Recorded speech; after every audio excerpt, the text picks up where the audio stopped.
যখন আমরা খবর পেলাম যে ২০১৮ সালের কোটা সংস্কার আন্দোলন বাদ দেওয়া হচ্ছে, আমিও কিন্তু সরকারের একজন প্রতিনিধির সাথে যোগাযোগ করেছি।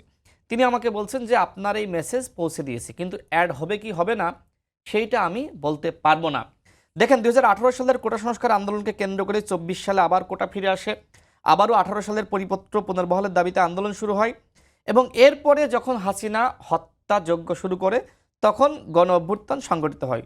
এই সহজ একটা লাইন যে কোটা সংস্কার আন্দোলন, এই শব্দটা তারা অ্যাড করবে না।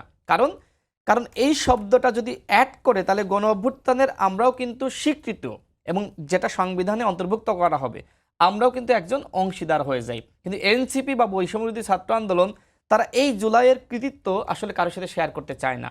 যেমনিভাবে এনসিপি সরকার গঠন করেছে, আজকে ইফতেখারুজ্জামান তিনি তো একজন জাতীয় ঐক্যমত কমিশনের সম্মানিত সদস্য, তিনি এই কথা বলছেন।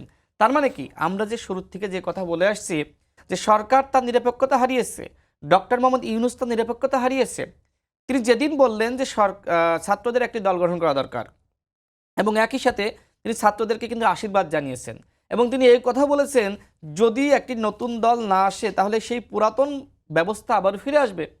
তার মানে কি, তার মানে আজকে ডক্টর মোহাম্মদ ইউনূস তিনি এই এনসিপির পৃষ্ঠপোষক, এটা তো সত্য। আজকে ঐক্যমত কমিশনের যে প্রতিনিধি বা সদস্য, টিআইবির নির্বাহী পরিচালক, তার বক্তব্যের মাধ্যমে আরও স্পষ্ট হয়েছে। আমরা মনে করি যে আপনি আগামী যে বক্তব্যটির কথা বলছেন, কয়েকদিন আগে দেবপ্রিয় ভট্টাচার্য সিপিডি সম্মানীয় ফেলো তিনিও কিছু বিষয়ে কথা বলেছেন।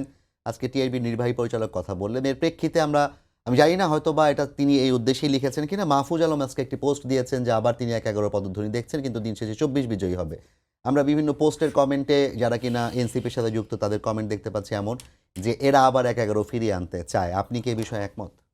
দেখেন, আপনি দেবপ্রিয় ভট্টাচার্যের যে কথা বললেন, তিনি বলেছিলেন যে সরকারের ভেতরে সরকার, সেই সরকারটাকে তিনি স্পষ্ট করতে পারেননি।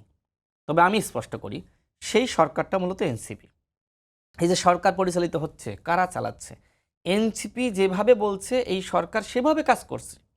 এই ঘোষণাপত্র এনসিপি যেভাবে তৈরি করে দিয়েছে ঠিক ওইভাবেই প্রকাশ হবে। দেখেন, নির্বাচনের তারিখ কেন আসতেছে না? এনসিপি বলছে না, রাজি হচ্ছে না, তাই